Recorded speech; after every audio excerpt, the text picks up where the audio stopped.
On July 19th, 1969, John Fairfax became the first person to row solo across the Atlantic Ocean.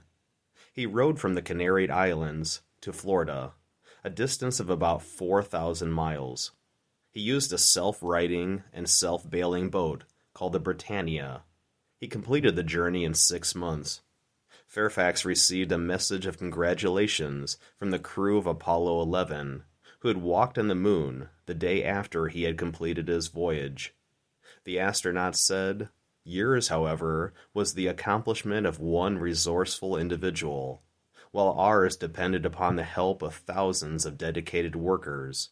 As fellow explorers, we salute you on this great occasion." Fairfax's successful journey was an extraordinary accomplishment, but certainly not the ordinary way that people cross the Atlantic Ocean safely. We use ships and planes instead. In like manner, some souls try to brave the stormy waters of life solo, versus getting into the safety of the bark of Peter that we call the church. Early Christians saw the church as a lifeboat that carried souls over the stormy seas to the safe shores of salvation. This Lent, I challenge you to not only practice your faith with greater intensity and purpose, but bring a friend to board this boat to try church again. Why is it important to board the boat of church? St. John Henry Newman, a convert to Catholicism, said one of the marks of a healthy religion is its power of assimilation.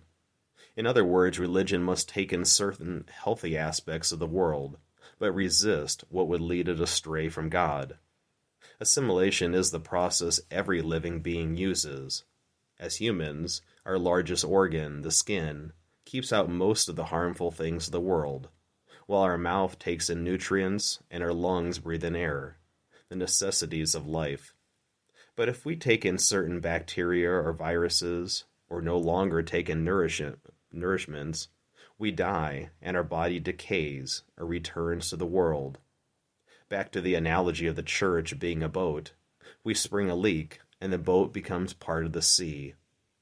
With this in mind, look at our first reading from Genesis about God working to save creation by having aboard a great boat called Noah's Ark. Think of the great flood not as God's retribution, but rather the natural consequences of letting in every harmful thing in the world: power, pleasure, honor, and wealth.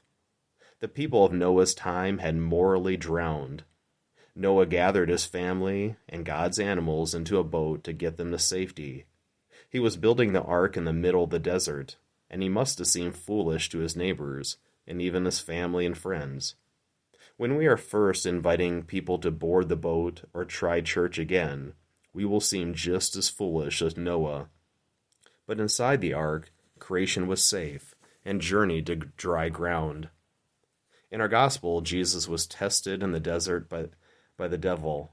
St. Mark added a small detail that is not in Matthew or Luke's version of the story: that Jesus was with the angels and animals.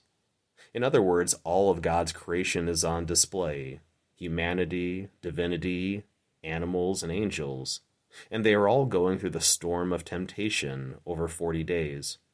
What emerges after the storm as Jesus grew in strength, the reshaped creation into the image and likeness of God again.